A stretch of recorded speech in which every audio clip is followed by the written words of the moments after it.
Good evening. I'd like to welcome everybody to the February 7th, 2022 Pitt County Board of Commissioners meeting. Would you go ahead and call the meeting to order, Madam Clerk? Yes, Chairman Fitzpatrick, Here.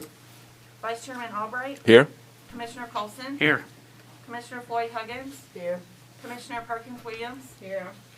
Commissioner McLaughlin,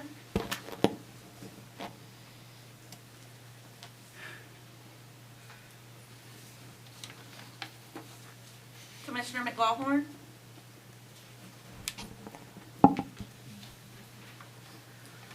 Commissioner Nunley, Here. Commissioner Ward, Present. Commissioner White.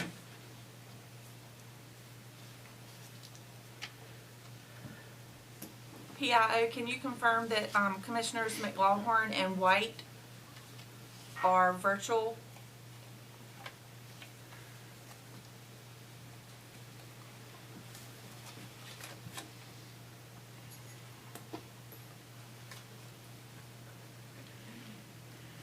Chairman, okay. It's working in my favor, Mike. Are they virtual? No, nothing. We can't hear them.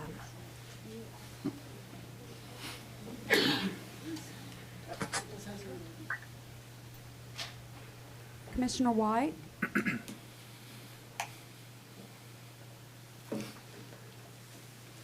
It's raining outside. Don't you know when it rains? I didn't hear anything, but it seems like everybody might be waiting on me to say something. You would be correct. Yes, I'm here. Okay, so everyone is present. Okay. Commissioner Ward, if you would mind doing the invocation.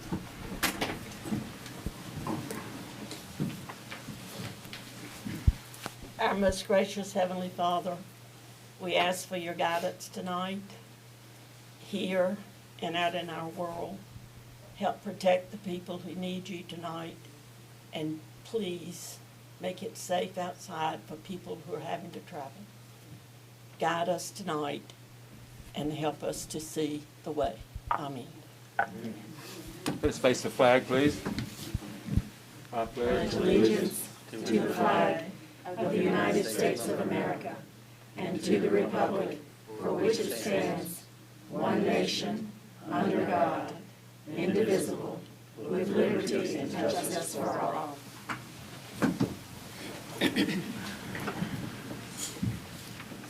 This time, I will entertain a motion to approve the agenda, or if there are any additions or corrections. Mike, what I'd like to do, Mr. Chairman, is have item 14 taken out of the consent, move to items for discussion. I just want to make a brief statement.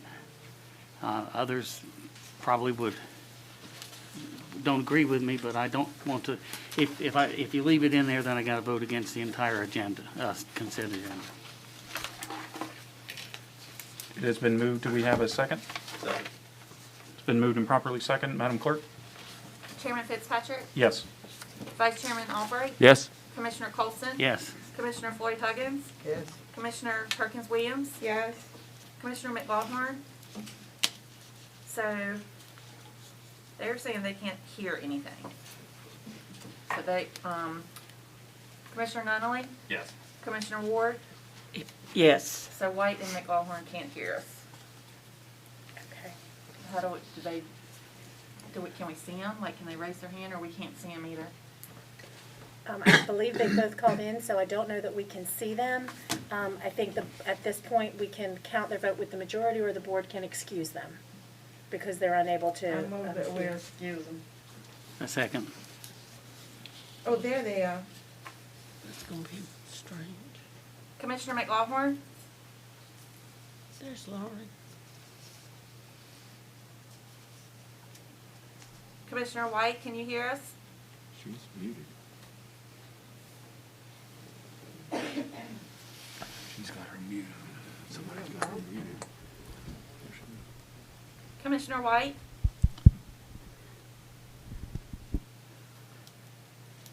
She's been able to hear us.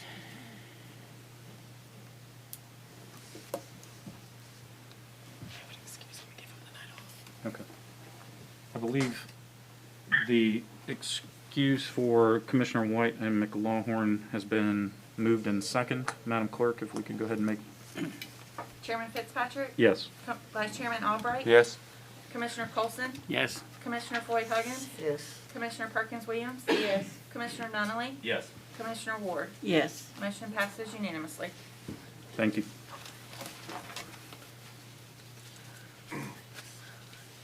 Okay. We have a motion to approve the agenda as corrected. So moved. Second. Madam Clerk? Chairman Fitzpatrick, Yes. Vice Chairman Albright. Yes. Commissioner Colson. Yes. Commissioner Floyd Huggins, Yes. Commissioner Perkins Williams. Yes. Commissioner Nunley, Yes. Commissioner White. I'm sorry, Commissioner Ward. Yes. Motion passes unanimously. Thank you. At this time, we'll move to the public addresses to the board. Mr. Attorney. Oh, I'd like to do that. Pitt County welcomes comments on all matters of public. I'm still here. I can't hear anything from the meeting. Can you? No, I can't hear anything either. I heard somebody come in, but I don't know what that was Mr. about. Mr. Chairman, PIO just did come out and say that they believe they've corrected the issues with Commissioner White and McLaughlin, and it was on our end. So I don't know if we want to reconsider excusing them or not. That just came in just a matter of minutes after y'all voted on the item. I still don't think they can Commissioner hear us, White or though. McLaughlin, can you hear us now? They say that we Okay. can hear them, but they can't hear us. Given that, would you like me to proceed with continue. public addresses? Yes. Pitt County welcomes comments on all matters of public concern. Please state your name and address prior to beginning your remarks. Pursuant to the board's rules of procedure, I'll keep your time at 3 minutes. An individual speaking on behalf of a group will be entitled to 5 minutes. Thank you.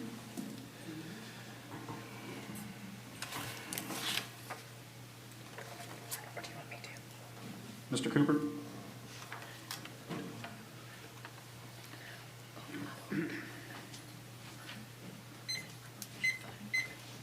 Okay, 5 minutes now. We're going to hold you to it. Okay. Greetings. What group? He needs his name. I'm sorry. Can you identify your group? The Benevolence Corps, 501c3. Let me know when you're ready for me. to Yes, sir. begin. Please begin. Thank you, sir. Greetings. I stand before you today in solidarity with the family of Brandon Hardy, who was killed mercilessly by Robert Green at Belinda Matthews' home in Grimesland on January 1st of this year. We believe that the Pitt County Sheriff's Department has not been transparent and accountable about what really happened that day. In fact, according to the Sheriff's Department January the 27th press release regarding Brandon's murder, sheriff investigators initially told the family they had video footage of an altercation between Brandon and Green. They later said the inside cameras were not on, and the back patio camera was the only one working. According to the reference press release, Brandon, at gunpoint, led Robert Green to the back door, and Green, reaching his pocket, turned around and shot Mr. Hardy in the face. Nonsense. The release also maintained that Green fled for safety, listen to this, safety in the darkness, and placed his gun inside his vehicle. That makes no sense to me. If Green were so scared, as Brandon lay on the floor, bleeding to death, then why didn't he take his gun with him? Why put it inside the vehicle? Why did Green leave the lights on his truck on before he entered Matthews' residence that day? Sounds like he didn't plan to stay long. As you can see, there are so many unanswered questions. Are sheriff investigators committing obstruction of justice? Finally, sheriff deputies indicated that Brandon had a gun. Were ballistics tests done on the weapon? Further, why didn't sheriff deputies evaluate the blood and fingerprints found inside of Brandon's vehicle that was left at the scene of the crime for over a month? Was Brandon clothed or unclothed when the paramedics arrived? Finally, the family has text messages where Belinda Matthews told Brandon he would not live to see his son's first birthday. He did not. She also said she would be reading his obituary soon. She did. Interestingly, sheriff investigators disregarded the text messages from their so-called comprehensive investigation. In any event, Green, who is a clear and present danger to public safety, and Matthews have not been arrested, believe it or not. The sheriff's department has blood on its hands, and I encourage you, county commissioners, to be the conscience of the county and demand answers to offer consolation for the grieving family. I am afraid that if Green is not arrested for the heinous murder of Brandon, he would murder someone else, and it could be in your backyard. In 1922, the great poet Robert Frost penned a timely poem, Stopping by Woods on a Snowy Evening. He said, "The woods are lovely, dark, and deep, but I have promises to keep and miles to go before I sleep. The family will not rest until justice is rendered in this case." Thank you. Thank you. Christian Hardy?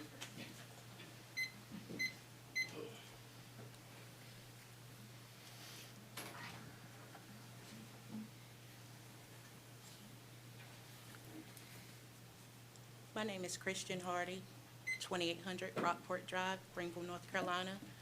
I am the aunt of Brandon Michael Hardy that was murdered on January 1st. I won't be before you long.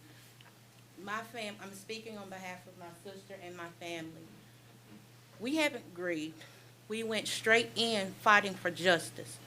We have not been able to grieve. We haven't been able to sleep. We haven't been able to eat. We have been fighting every day since January 1st for Brandon, for justice. We have to be his voice because Brandon is gone. He's no longer with us. So we ask, please help us find the answers to the questions that we have so we can finally grieve. Thank you. Brittany Hardy?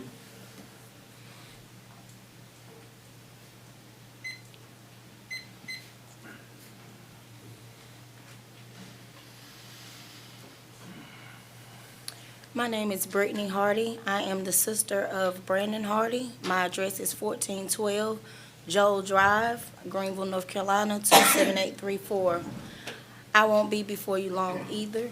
I'm asking as well for justice for my brother. He was kind, helped anyone, and this situation is a little uneasy in my spirit. Speaking with the sheriff's department and detectives, they're supposed to be fact finders, and there have been no facts. Everything that they've given us is word of mouth from an 11 and 12-year-old child. They gave us information on how my brother had a gun, and in the beginning they said they had video and they had pictures, and in fact, when everything's said and done, there's no video, there are no pictures. They're going off of word of mouth. They said there could be no holes poked in the case from the word of Robert Green, the murderer. But if you don't have any evidence that my brother had a gun, how can you say self-defense? It's castle law. That was not his home. He was not invited. My brother had a key to that home. The investigation's a little messy, and we're just asking for justice and for someone to dig a little deeper because the sheriff department has not done their job. Pamela Ward.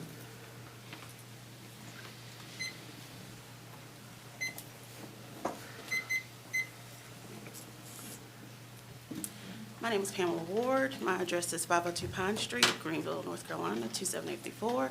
Representative McLaughlin is my district county commissioner. I'm coming to you not only as Brandon's cousin, but as a mother with 2 boys and a educator, and most importantly for you guys, a voter that does not vote Republican or Democrat. I vote with my conscience, and I vote for the people who I believe is going to serve our country, our state, and definitely our local governments. This investigation for me has been very, very, I will say messy. I'll say unorganized. I will also say that the family should not be getting evidence from the person who was responsible for this. The family also should not be getting phone calls about campaigns. I have never felt that my children would not be safe under our sheriff's department. Simpson is my family's home. That's my grandmother's birthplace. When she passed away, she told us to take her home, and home was Simpson. So I'm definitely addressing this to Commissioner White. I want my kids to feel safe whenever they're in this county. Doesn't matter whether they're in the city limits of Greenville or out of the city limits. Right now, because of the way this investigation has been conducted, I no longer feel safe having my children go outside of Greenville, because I don't know that if something happens to them, the investigation will be handled in a proper way. And I want everyone up here to remember that people are watching. They may not be speaking, but they're watching. I do watch these meetings every first of the month, every month. I watch these meetings. So I want you guys to know that as voters, we are watching. And my motto is always, when it comes down to anything political, we will remember in November. Thank you. Elizabeth Slade.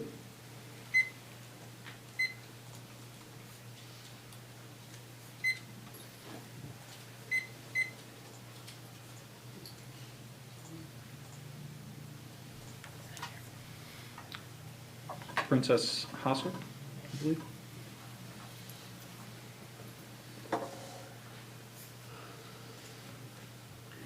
Good afternoon.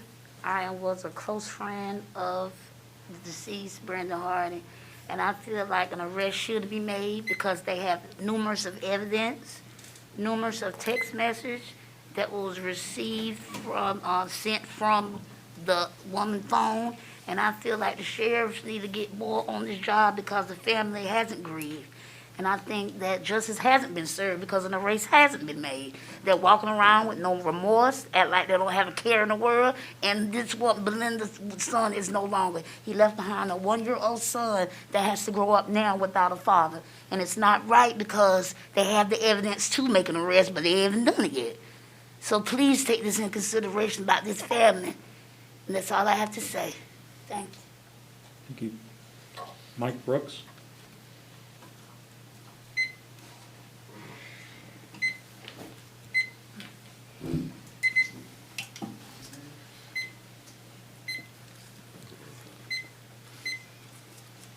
Good evening, Commissioners, and Happy New Year to you.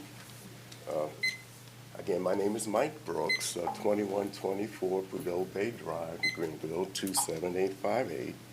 I'm the board chair of the Northern Pitt County Improvement Association, and when I was before you last, I guess about 2 years ago before the pandemic, it was merely to introduce the organization to you.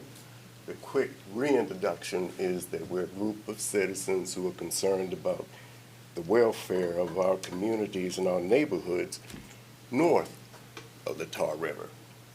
I'm here tonight basically to make a suggestion about the American Rescue Plan funds. Now, it's in your hands to spend this money on behalf of Pitt County. And we know that your plate's full of suggestions. We want to add another one.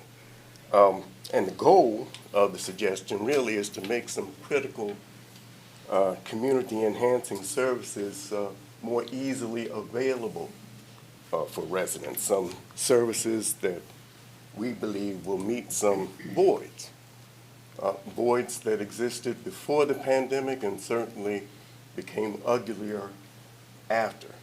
The suggestion, our proposition basically is to use the ARP funds to create a community center.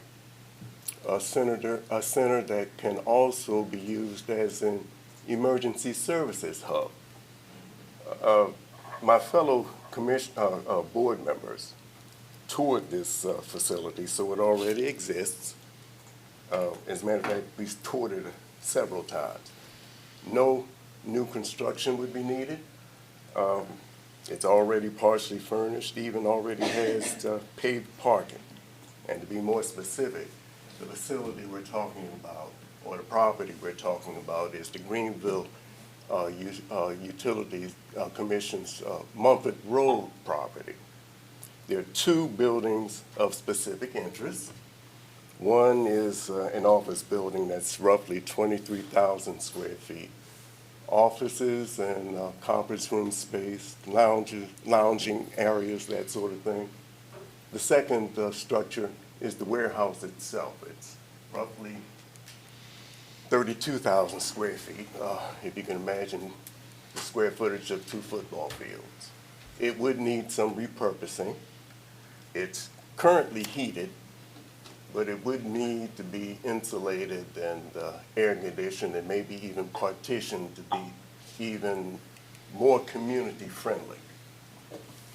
Our last communication with Greenville Utility officials was that they plan to vacate the premises or the property around about the spring of this year at the earliest.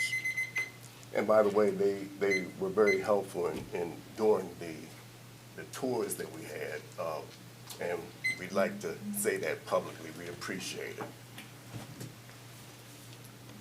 Now, as far as usage is concerned, very quickly, what we imagine is classroom space. A lot of classroom, or a lot of space for classrooms, particularly we have in mind for career training, career retraining, a lot of space for mental and family health services, where we envision more effectively addressing two of the issues that have grown uglier since the pandemic. Domestic violence is one, and substance abuse being another.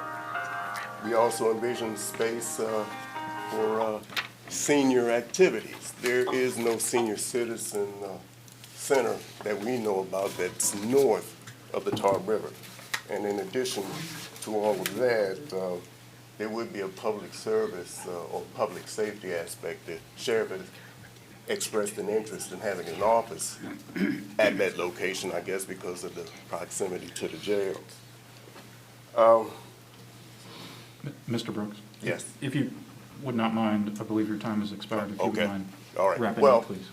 The bottom line is we are suggesting that you consider using some of the ARP funds to create this community center that can also be used as an emergency hub, emergency services hub, because of all the space that's there.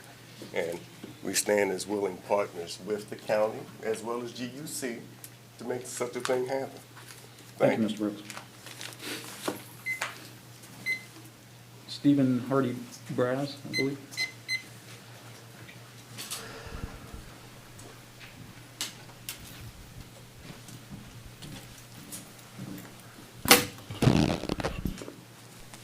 Good evening, Commissioners. I appear before you tonight with a very simple request, and I guess the organization I would represent would be people with disabilities in Pitt County.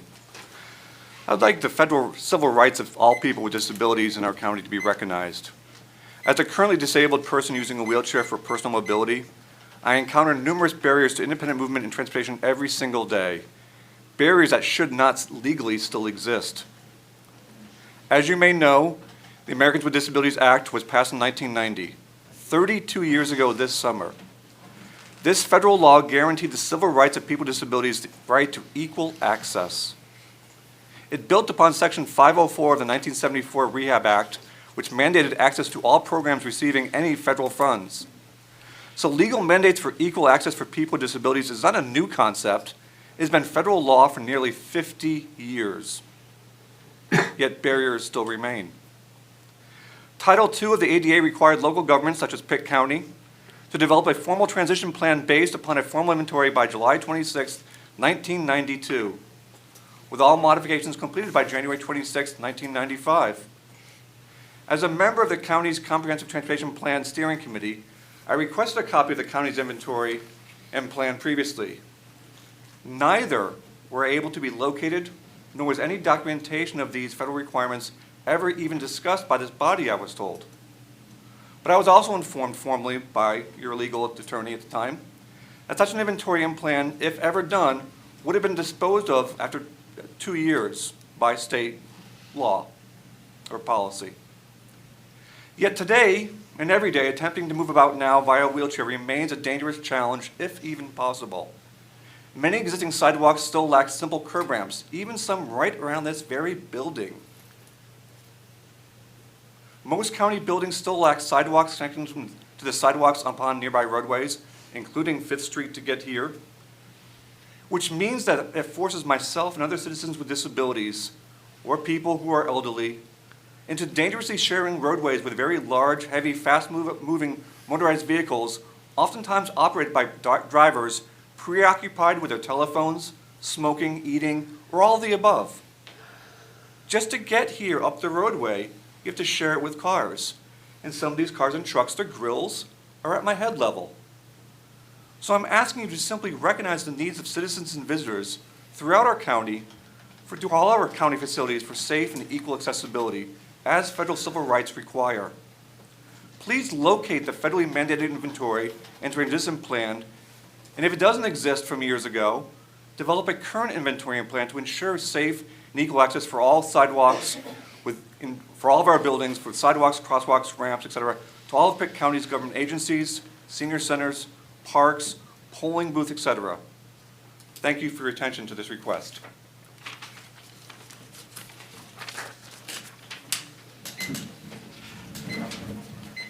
Madam Manager, do we have any other public addresses? None that I'm aware of, thank you. We can now move on to the resolution recognizing J. True's high school football team. Before y'all sit down, would y'all like to vote to approve that resolution? Yes. Yes, please. Entertain a motion. So moved. Second it. It's been moved in second. Madam Clerk. Chairman Fitzpatrick? Yes.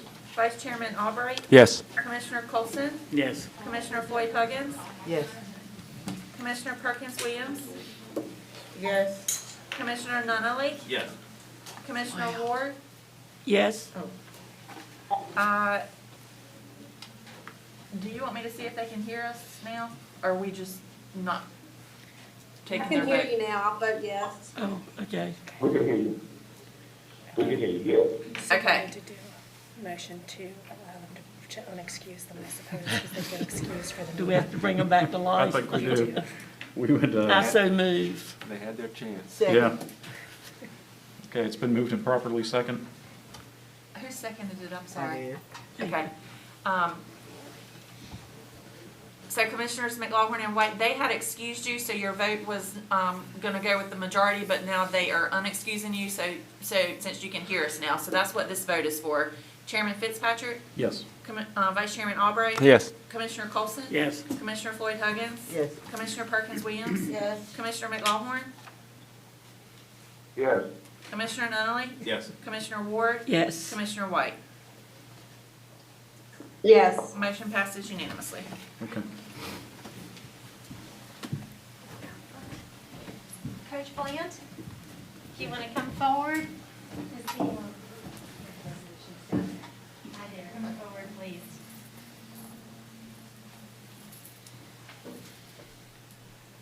Gallagher, the county manager. You have Chair Mike Fitzpatrick. I'll read the resolution.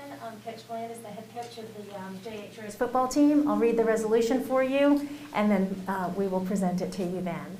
This is a resolution called Pitt County Board of Commissioners Resolution of Recognition honoring the 2021-2022 JH Rose football team. And it reads, whereas the 2021-22 JH Rose football team played football with remarkable success and dignity as representatives of Pitt County and the state of North Carolina. And whereas the 21-22 JH Rose football team won the North Carolina High School Association 3A conference title and the 3A Eastern Regional title.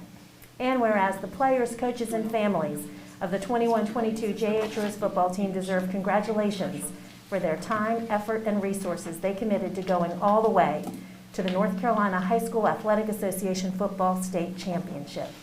And I know in all of the circumstances you have many of your team members who are watching either on Channel 13 at home or live streamed on YouTube. So there are a lot, but if I could take just a minute to call them out so they know how much we appreciate their efforts. The 21-22 JH Rose football team included Will Taylor, Kendarius Geddes, Montez Green, Michael Allen, Amonte Streeter, Tykeron Hines, Jaquarius Brown, Jameer Roach, Jemery Lofton, Clevon Brown, Jasir Daniels Waller, Owen Boyd, Jaden Grimes, Caleb Williams, Nazir Nixon, Elijah Wilson, Kareem Jenkins, Jordan Daniels, John Trey Bradley Jr., Cam Greenway, Brian Grimes, Reddick Galaska, Deshaun Stevenson, Amari Smith, Camden Best, Telvin Council, Henry Walter, Connor Honeycutt, Trey Swan, Jaquel Holloway, Keyshawn Barrett, Jaden Pittman, Ajani Farmer, Marquise Mayo, Dalma Smith, Deonta Artis, Lindale Odie, Jamel Smith, Davion Williams, Tucker Holmes, Ty Reddick, Jaden Lovett, Tyler Wilkerson, Cameron Taylor, Marquise Phillips, Connor Kendrick, Jaquez Turner, Antarius Whitaker, DeMonte Jackson, Jakeef Blunt, Christopher Ocampo Velis, Vinnie Mills, Idaris Jones, Jaden Burns, James Connor Greenleaf, Jackson Latham, Desan Davis, Hayden Hars, Landon Richards, Charlie Sutton, Will DeLonzo, Arterius Brown, Antonio Williams, and Wright Collins. What a team.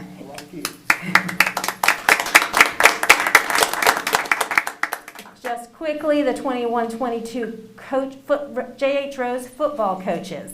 Will Bland, head coach beside me. Sproul Alexander, assistant coaches Liz Barbie, Danian Carr, Brandon Cox, Tanya Ebram, Garen Widgate, Cliff James, Marvin Jarman, Nidra Jones, Caleb King, Nicole Leary, Stephen Lovett, Trayshawn Matthews, Cannon Pollard, Marion Reddick, Zach Sabdo, Natasha Smith, Keita Sneed, Lamel Ward, and your statistician, Tamara Harris. We know it takes a team.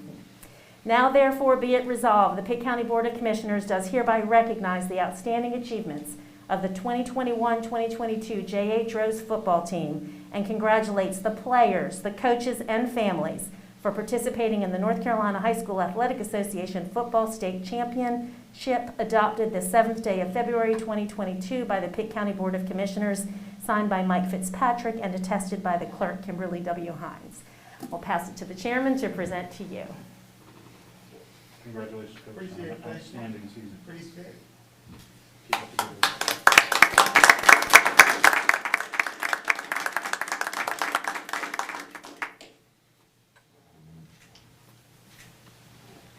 Commissioner Melvin McLawhorn will be present at your banquet to present the individual certificates to each player. Sounds great, sounds great. Thank you so much for being here. Thank you. Thank you so much.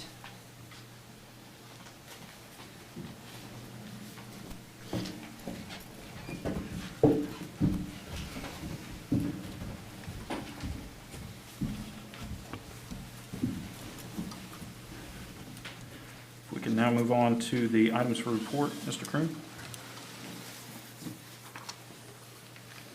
Good evening. I'm Chairman Fitzpatrick, Commissioners, Manager Gallagher. It's good to be with y'all tonight. Tonight I bring you the December 2021 tax collection report. The Pitt County fiscal year to date, July 1, 2021 through December 31st, 2021 combined collection rate for real and personal property is 87.34%. The combined rate 1 year ago for real and personal property was 84.08%. Pitt County Tax Administration continues to pursue all outstanding taxes using the necessary remedies made available through the North Carolina General Statutes. It's my recommendation for the Board of Commissioners to approve the December 2021 tax collection report as presented. Thank you, Mr. Groom. Motion to approve. Second. It's been moved in second. Madam Clerk? Yes. Chairman Fitzpatrick? Yes. Vice Chairman Albright? Yes. Commissioner Colson? Yes. Commissioner Floyd Huggins? Yes. Commissioner Perkins Williams? Yes. Commissioner McLaughlin? Yes. Commissioner Nunley? Yes. Commissioner Ward? Yes. Commissioner White? Motion passes unanimously. Thank you. Mr. Burnett? Good evening, Mr. Chair and Board of Commissioners. Tonight I bring forth to you the financial report for the General Fund, the Solid Waste Fund, and the EMS Fund for the first 6 months of the fiscal year. We are 50% through this fiscal year. On the General Fund side, we have collected 57.9% of anticipated revenues while only spending 50.5% of expenses. In our Solid Waste Fund, we have collected 74.32% of our revenues while only spending 50.22%. And then in our EMS fund, we have collected 65.15% of our revenues while spending 58.84%. If you have any questions, I'll be more than happy to answer. Thank you, Brian. Mr. Chairman. Motion to approve, Mr. Chairman. Second. I have a second. It's been moved in second. Madam Clerk? Chairman Fitzpatrick? Yes. Vice Chairman Albright? Yes. Commissioner Colson? Yes. Commissioner Floyd Huggins? Yes. Commissioner Perkins Williams? Yes. Commissioner McLaughlin? Yes. Commissioner Nunley? Yes. Commissioner Ward? Yes. Commissioner White? Yes. Motion passes unanimously. Thank you.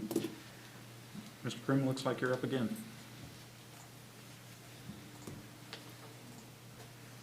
Yes, good evening again.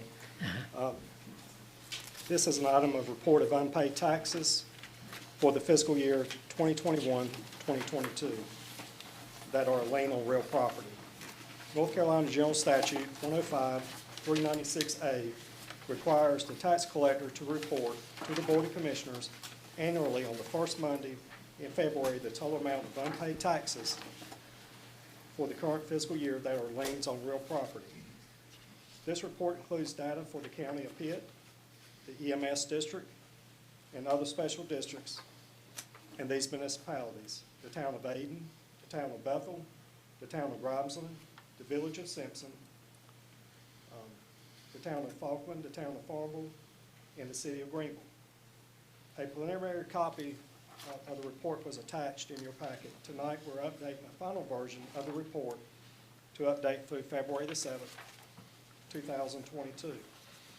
And you should have that tonight. Also, we have a list made available in the manager's office and also the tax collector's office of these liens. It's my recommendation that the Board of Commissioners approve the report as presented. Thank you. Motion to approve the report, Mr. Chair. Second. It's been moved in second. Madam Clerk? Chairman Fitzpatrick? Yes. Vice Chairman Albright? Yes. Commissioner Colson? Yes. Commissioner Floyd Huggins? Yes. Commissioner Perkins Williams? Yes. Commissioner McLaughlin? Yes. Commissioner Nunley? Yes. Commissioner Ward? Yes. Commissioner White? Yes. Motion passes unanimously. Thank you, Mr. Groom. We can now move on to the manager's report. Yes, thank you, Mr. Chairman. I have a few items for you this evening. First are your next meeting dates, February 21st, 2022 at 9 a.m. For a special meeting to discuss ARPA funds, and then February 21st that same evening for your regular board meeting. Second item is wanted to make the board aware of a convention center job fair that's taking place tomorrow at the convention center. And I've got some information to share with you about that. This is the fair that is related to the QVC closure. It's being sponsored jointly by the Pitt County Development Commission and Rivers East Workforce Development. Of the displaced workers from the QVC fire, there are approximately 200 of them in Pitt County, and we just wanted to announce on television again this evening for those listening that that fair will be tomorrow, February 8th, at the Greenville Convention Center. And it will have over 20 local employers on hand to promote job openings, and will grant on-the-spot interviews as well. Third item is the Neco Legislative Conference. It will run from February 12th to 16th of this month. Because of COVID concerns, they are offering a virtual option, and so the two commissioners who will be attending that conference, Commissioner McLawhorn and Commissioner Perkins-Williams, will both attend that conference virtually. Next item is, wanted to make you aware of the grand opening celebration for the Council on Aging's Senior Wellness Center expansion on Valentine's Day, February 14th at 2 p.m. The full board is invited to attend that event.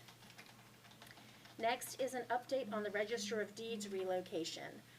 That was the building located at 100 East 1st Street, which was formerly owned by Ag Carolina, commonly known as the Ag Carolina Building. Wanted to make the board aware that we closed on that building February 2nd, 2022, and we anticipate transition into that building over the next 6 months. So that is moving forward. Wanted to provide the board with an update on the opioid settlement. As you've heard before, Pitt County did file litigation against various drug manufacturers and distributors, which ultimately resulted in a global settlement between the distributors and all plaintiffs that brought complaints and those who didn't, in the amount of a $26 billion national settlement. At this point in North Carolina, all 100 counties have signed on to that settlement agreement, along with 47 municipalities. North Carolina is anticipated to receive $750 million from that $26 billion in funds to go towards opioid remediation. We do not yet know the exact amount that Pitt County will receive, but it was anticipated earlier on that over an 18-year period, Pitt County would receive close to $9 million and Greenville would receive close to $1 million. So I will keep you updated as that progresses. We do not know when we will see the first payment, but it's anticipated potentially to come somewhere between April and July for our first of 18 payments on this settlement. Also, to let the board know, we have had, in anticipation of this money, a good number of opioid prevention and recovery providers reach out to the county looking to share in these proceeds. And I was pleased that through the leadership of PICSA and some others, PICSA, Pitt County Coalition Against Substance Abuse, and others in the community, that those stakeholders are gathering together monthly to recommend to the board a comprehensive strategy on how they think some of these funds could assist in our community, from opioid prevention to recovery and thereafter. And those stakeholders include the Pitt County Sheriff's Office, Vidant Health, PICSA, private providers like Project Blue Haven Recovery Center, Trillium Health Resources, and numerous other partners who will be meeting monthly to provide their feedback, so that this board isn't faced with piecemeal requests for those funds. It will be an opportunity to receive feedback from those stakeholders before we determine, before this board determines how they want to expend that pot of money. I have two additional things, if the chair will allow. One is to announce that the Pitt County Planning Department has led an application for the 2022 Urgent Repair Program. And that is funded by the North Carolina Housing Finance Agency, NCHFA is how they're commonly known. The maximum amount under that grant available is $132,000. There are no county funds that would be needed, and if awarded, the funding would allow for the rehabilitation of approximately 10 homes in Pitt County. That application is due February 28th, and if awarded, we'll bring that to the board for approval of the budget amendment and necessary policies to accept and approve that award. Finally, I just wanted to briefly mention, I had some conversations earlier with Commissioner Albright, where he shared some concerns about residential use of Roundup in the community and the ability to inform on best practices relating to Roundup. So I was pleased to get back to him today to let him know that I have, through James Rhodes, Assistant Manager of Planning and Environment, and Lee Guth, Cooperative Extension Director, and Hannah Smith, who's in the North Carolina Cooperative Extension Office. They have provided some great information on the chemicals involved in Roundup.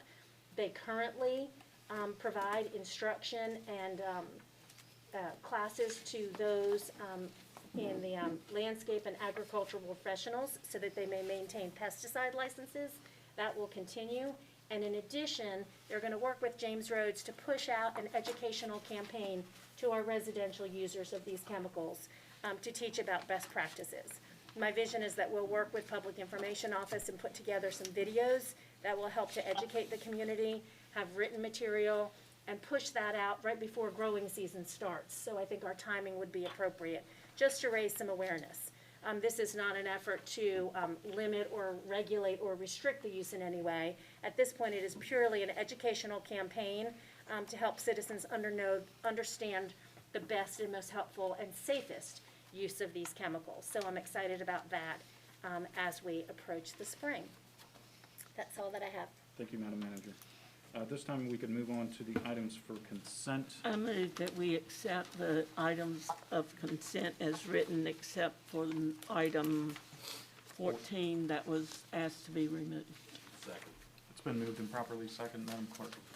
Chairman Fitzpatrick? Yes. Vice Chairman Albright? Yes. Commissioner Colson? Yes. Commissioner Floyd Huggins? Yes. Commissioner Perkins Williams? Yes. Commissioner McLaughlin? Yes. Commissioner Nunley? Yes. Commissioner Ward? Yes. Commissioner White? Motion passes unanimously. Thank you. Now moving on to items for discussion. Commissioner Colson. Do you want to talk about the solar that was moved, or do you want to talk about the noise ordinance? Let's talk about the noise ordinance, and then I believe the items for the solar farm will be moved to items for decision. Was what? The solar farm, I believe, was moved to items for decision. Okay, all right. The noise ordinance. Okay, I read the noise ordinance, and I was a little concerned that there may be some weaknesses in the noise ordinance itself. One of the provisions of the noise ordinance specifically states that's the responsibility of the Pitt County Sheriff to enforce it, and that the persons or persons that are so appointed by the sheriff, that they are specially trained, that they have a certain amount of expertise in sound measuring. It's not just, oh, here's a sound meter that point the mic in a certain direction and what's the reading. They've got to have more knowledge than that. And so I thought, well, if something ever came up and they ever had to go to a court of law, that the judge might reasonably throw it out if the deputy that took the sound wasn't so trained. I understand that Janice has talked with the sheriff. The sheriff has agreed to appoint 4 people. And my question was, and I haven't heard back from the sheriff or through Janice yet, what special training are they going to get? How are they going to be so certified? And so I believe we need to look at that. Another provision in it was that the penalty is only $50. And I believe that when this noise ordinance was originally crafted in 1987, I believe it was, that it was intended for a neighbor complaining against a neighbor. Well, we've had issues, and I'll just bring up the crypto because that's been in the news lately. Noise is a concern with it. If you investigate it in Tennessee and Texas and other areas, you'll find that the communities were very disappointed that the companies that came in, that they misled the people into believing that they would mitigate the sound. And so anyway, so I thought about, well, what about industrial? $50 a day to a multi-million-dollar company is nothing. And it doesn't even say per day. It just says $50 ordinance. So I believe that we need to have a section added, and I don't have the wording because I'm not a lawyer and I'm not good at writing legal wordsmithing. But I believe that it needs to have something in there for industrial complaints such that it forces a company to abide by the county noise ordinance. And it's my understanding, using the crypto as an example, if it's anywhere in Pitt County, including an ETJ, not excluding the corporate limits of a town or city, is that the noise ordinance for the county applies. And so therefore, I believe the weaknesses in this need to be looked at. And I would like to ask staff to come back with something that was reasonable in maybe addressing this. And I hope the rest of the board sees that there may be some weaknesses here as well. So my proposal is to have staff come back with some proposals as to, and maybe a month, is that a reasonable period of time to craft something? Okay, second thing I'd like to ask, and I don't know this, let's say a company came in today, under today's noise ordinance, and they started operation. And and then all of a sudden, 2 months from now, we vote on and approve amendments or changes to the noise ordinance. Is that company grandfathered into the original, or do they fall under the new? If they fall under the new, then I'm going to say time is of the essence, and it needs to be handled as quickly as possible. Commissioner Colson, to answer that question, the answer is no. This is a police power ordinance. There's no requirement that this board extend any type of grandfather protection to an existing use. The board could do so if they were inclined to. I'm hearing you're certainly not in favor of that. There's no requirement that the board grandfather any existing use because it's a police power ordinance. All right, thank you. Thank you, Commissioner Colson. If we now move on to items for decision, Mr. Barnett.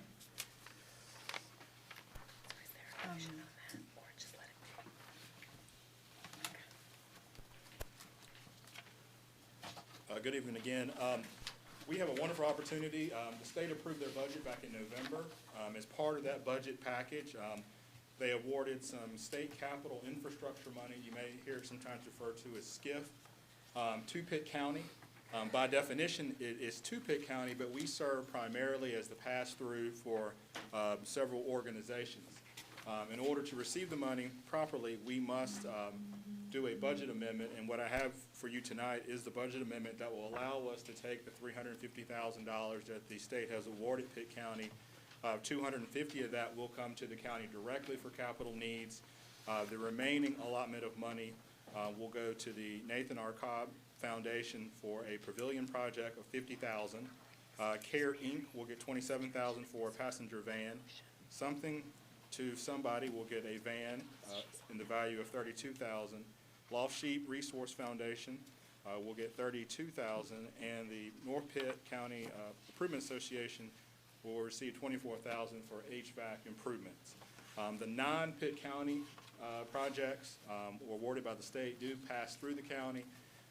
We're just the middleman in this sense, and as part of the overall budget amendment that's attached to this agenda item. The $250,000 that we will get to the county directly, we are looking at some of our capital improvement projects. We have some vehicles and we have some fuel tanks that we would like to, in essence, ask you tonight if we can go ahead and move forward with, because there is a deadline. We have to get the information to the state in order for approval.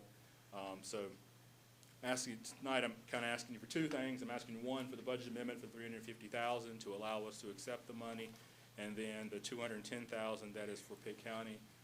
We are looking to go ahead and move forward with some vehicle purchases that we have on our CIP, primarily in our buildings and grounds and our solid waste, that we would like to go ahead and move those projects forward with this money. Mr. Chair, I'd like to make a motion first that we approve the budget amendment as submitted. Before we do that, if we, Mr. Chair, if you would allow, because some of these funds are being passed through to Northern Pitt Improvement Association, and Commissioner Perkins Williams serves on that board under that new Board Transparency Act, I would ask the board to formally make a motion to excuse her based on that conflict so that she does not appear to be part of this discussion or vote. If you would make that first, that would be great. So moved. Second. It's been moved and properly second, Madam Clerk. Chairman Fitzpatrick? Yes. Vice Chairman Albright? Yes. Commissioner Colson? Yes. Commissioner Floyd Huggins? Yes. Commissioner Perkins Williams? Yeah, close. Commissioner McLaughlin?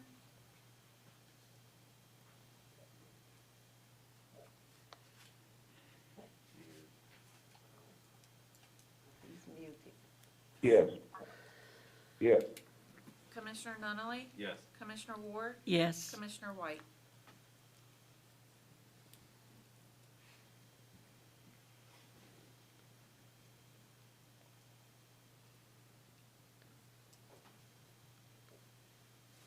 Yes. Mr. Chair. Motion passes unanimously. Yes, Mr. Chair. Mr. Chair, I'd like to move that we approve the budget amendment as submitted.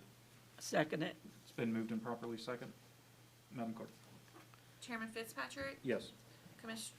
Vice Chair Albright? Yes. Commissioner Colson? Yes. Commissioner Floyd Huggins? Yes. Commissioner McLaughlin? Yes. Commissioner Nunley? Yes. Commissioner Ward? Yes. Commissioner White? yes. Motion passes unanimously. Mr. Chair, I'd like to make a motion that we allow staff to move forward with capital projects as needed in the report, $210,000. I second that motion also. It's been moved and properly second, Madam Clerk. Chairman Fitzpatrick? Yes. Vice Chairman Albright? Yes. Commissioner Colson? Yes. Commissioner Floyd Huggins? Yes. Does Commissioner Perkins Williams need to be excused? Recluse. Yes. Okay, Commissioner McLaughlin? Yes. Commissioner Nunley? Yes. Commissioner Ward? Yes. Commissioner White? Motion passes unanimously. Thank you, Brian. Thank you. Mr. Chairman, Yes, ma'am. may I go back to the noise ordinance? You may. I'm not sure I understand, what we are supposed to do, from Mr. Colson's, request. My understanding is there was a suggestion to come back with a proposal, but I don't believe there was any formal action taken in the form of a motion or a second. And I believe in order to, I certainly agree with it. are you seconding that? Yes, I'm seconding it, I'm making a motion, whatever we need, he's right. Yes. I'm sorry, I didn't hear what we were doing. A motion for what? Regarding the noise ordinance? I said, Just to make the changes that he recommended? yes, I believe the motion was to bring back a proposal. Bring back a proposal for Is that correct, changes. Commissioner Colson? Yes. Is that, Commissioner Colson, is that correct, to bring back a proposal? Yes, that's correct. Okay. And I'd like to make a suggestion that it includes a fee higher than that for industrial. It has been moved and It'd be properly that seconded, much an Madam hour or Clerk. something. Chairman Fitzpatrick? Yes. Vice Chairman Albright? Yes. Commissioner Colson? Yes. Commissioner Floyd Huggins? Yes. Commissioner Perkins Williams? Yes. Commissioner McLaughlin? Yes. Commissioner Nunley? Yes. Commissioner Ward? Yes. Commissioner White? Yes. Motion passes unanimously. Thank you. Mr. Demery? Thank you, Tom. Appreciate that vision. Good evening.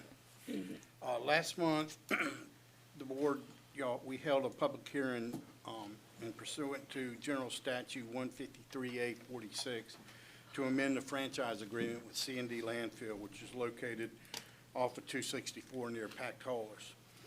The franchise amendment is to allow them to go into Phase 3 expansion. The initial franchise agreement was approved back in 2000, and over the period of time was renewed and extended a number of times. We're currently under a 5-year. In September 2020, the board approved a 5-year franchise renewal. This renewal, this agreement only gives them the opportunity to go into Phase 3. It does not extend the franchise past the 5 years. So in 2025, if they choose to move forward and still operate the landfill, they will have to ask for another, will have to grant another franchise agreement. This is the second reading required, so it's my recommendation that y'all approve the franchise amendment. I'd like to offer the motion. Second. It's been moved and properly second, Madam Clerk. Chairman Fitzpatrick? Yes. Vice Chairman Albright? Yes. Commissioner Colson? Yes. Commissioner Floyd Huggins? Yes. Commissioner Perkins Williams? Yes. Commissioner McLaughlin?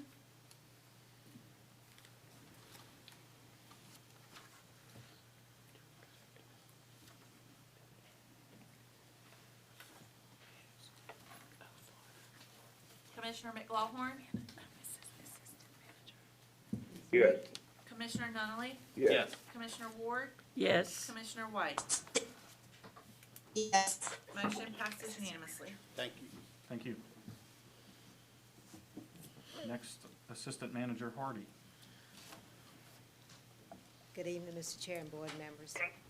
I'm presenting to you this evening, I hope will be a good change for our employees if you approve it, an amendment to our personnel ordinance, our section on inclement weather.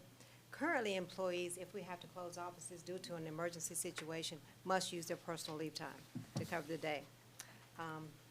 Otherwise, they can go on leave without pay. Employees who do report to work and must work are paid for the day. What we're requesting to change is if we have to close offices due to an emergency situation, allow employees to use inclement weather leave, not to exceed 24 hours in a fiscal year. It would be limited to that unless the board decided to make a difference or change that. And they could use that inclement weather leave and not have to tap into their personal leave time or go on leave without pay.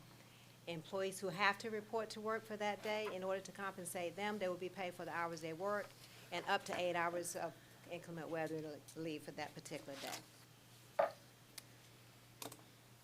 If they leave the county, it is never paid out. It is not paid out for any other reason. If they don't use it, it just doesn't happen. It just sits on the books, or it just doesn't happen for that fiscal year, but not to exceed that 24 hours. We think this will be a very positive change for our employees, when they don't have to tap into their personal time for those days. Mr. Chair, I'd move that we adopt the changes presented. I second. It has been moved and second, Madam Clerk. Yes, Chairman Fitzpatrick? Yes. Vice Chairman Albright? Yes. Commissioner Colson? Yes. Commissioner Floyd Huggins? Yes. Commissioner Perkins Williams? Yes. Commissioner McLaughlin?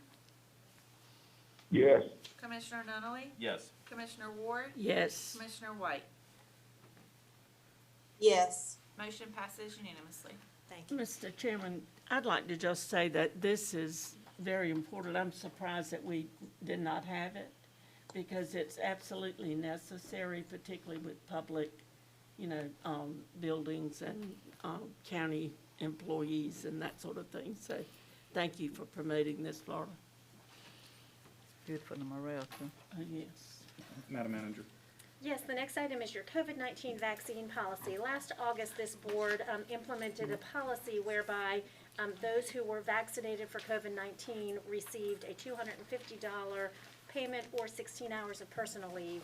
At the same time, the policy required that those who were unvaccinated submit to weekly testing.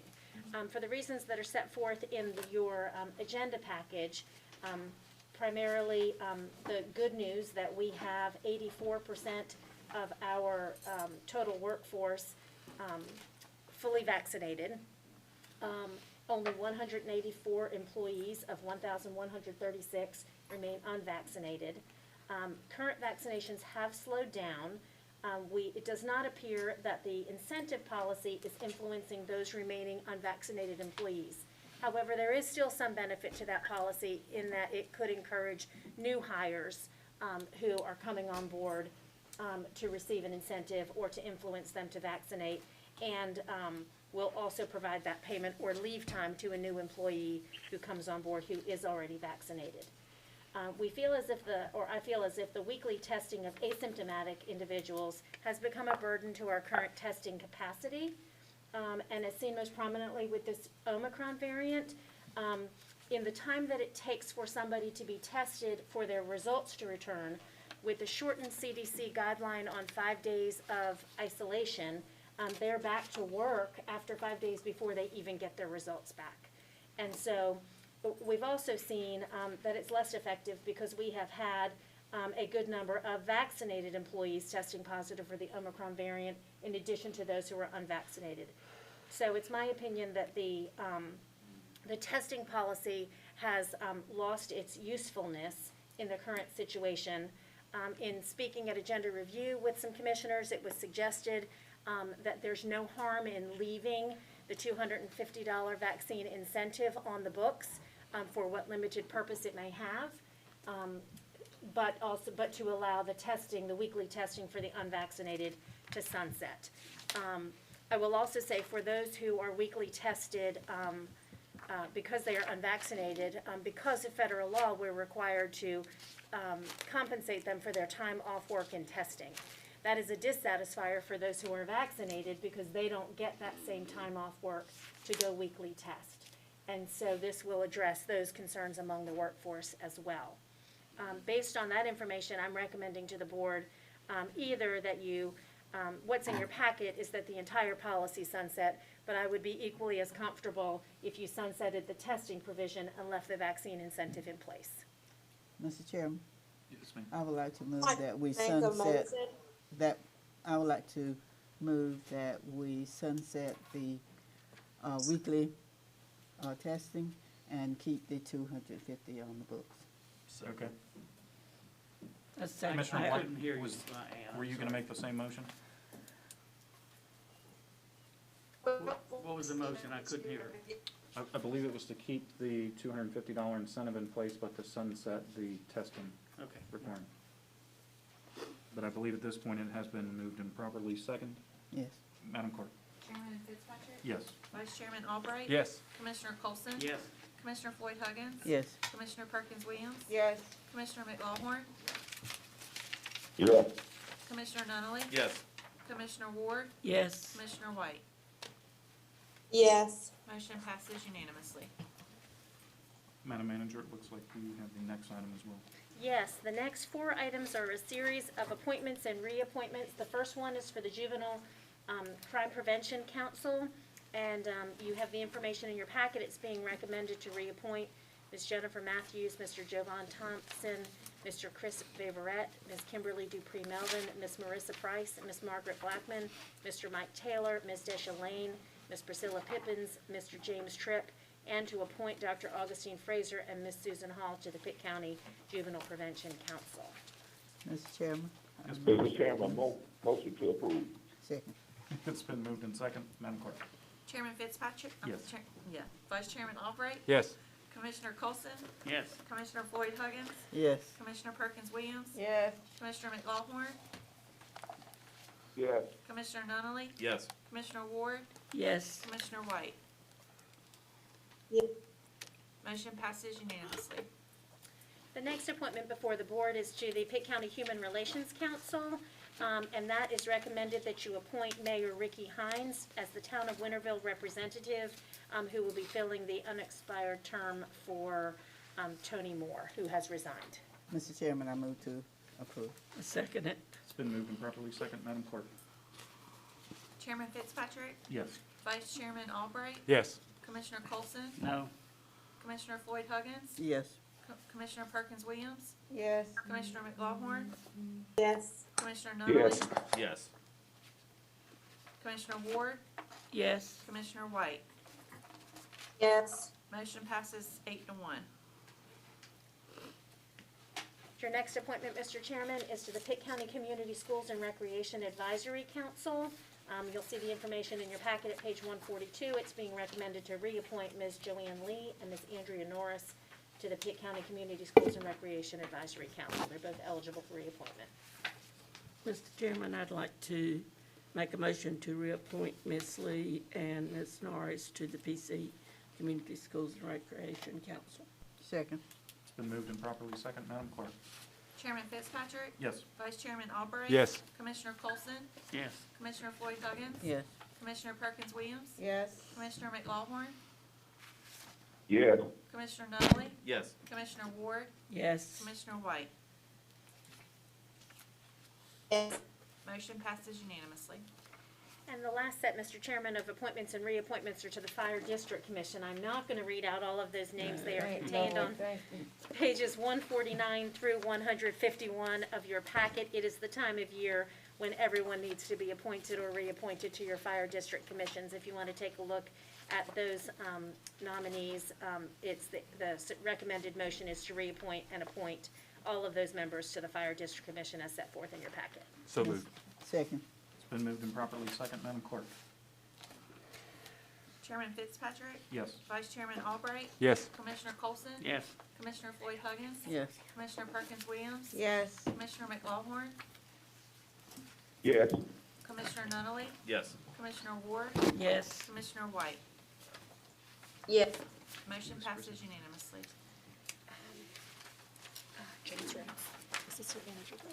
Okay. Mr. Rhodes, I believe we have the last remaining item regarding the solar farm. Yes, sir. I'll be glad to make a full presentation, but that information is in your package as well. I could refresh your memories if you'd like, but basically this is a 6-month extension that's being requested for special use permit that was originally granted by the board back in September of 2020. So it was a year-long process. That group came in, asked for another time extension of 6 months. Our zoning ordinance only allows for a 6-month extension. We believe they met the criteria for that. That was granted. So we're now at a point where this first 6-month extension is just about to run out. They've requested yet another 6-month extension. There's additional information in your package tonight as to why that 6-month extension is being requested. Staff, again, believes they're moving in good faith and meet the criteria set out by our zoning ordinance. So we do recommend approval of the next 6-month request. I have plenty of other information in the PowerPoint if you'd like to hear that tonight. Mr. Chair, I don't think it's necessary. I'd like to make a statement as to why I would like to have it removed from consent. Sure. Okay. I asked that it be removed from the consent agenda because it was not unanimously approved. I believe that if we put things in the consent agenda, that it should be non-contentious and it should be unanimously approved. Now, I personally have been following solar energy since the 1980s. I'm a civil engineer by degree. I'm convinced, beyond a shadow of a doubt, that in about 30 to 35 years, solar farms are going to be a vex on the environmental and communities wherever they are. They are going to leach out poisonous heavy metals. It's going to be impossible to clean up the mess, and it's a time bomb. It's an ecological time bomb, and I do not want my name associated with anything approving solar. That's why I asked it to be removed. Thank you, Commissioner Colson. Now, I know the rest of you probably agree with it, and that's okay. I just, At this time, entertain any motions. So moved. Second. It's been moved and properly second. Madam Clerk? Is this the motion to extend it for That's 6 correct. months? Yes. Okay. Chairman Fitzpatrick? Yes. Vice Chairman Albright? Yes. Commissioner Colson? no. Commissioner Floyd Huggins? Yes. Commissioner Perkins Williams? No. Commissioner McLaughlin? Yes. Commissioner Nunley? Yes. Commissioner Ward? Yes. Commissioner White? Yes. Motion passes 7-2. Thank you. Thank you. I believe we are now on to Commissioner comments. Commissioner Ward? I have no comments, thank you. No? Mr. Vice Chair? Yeah, briefly, Soil and Water was happy to find the money in the proposed budget for next year, but they were even happier. They reported that, as far as they know, for the first time in the history of the state Soil and Water Convention, a county manager attended.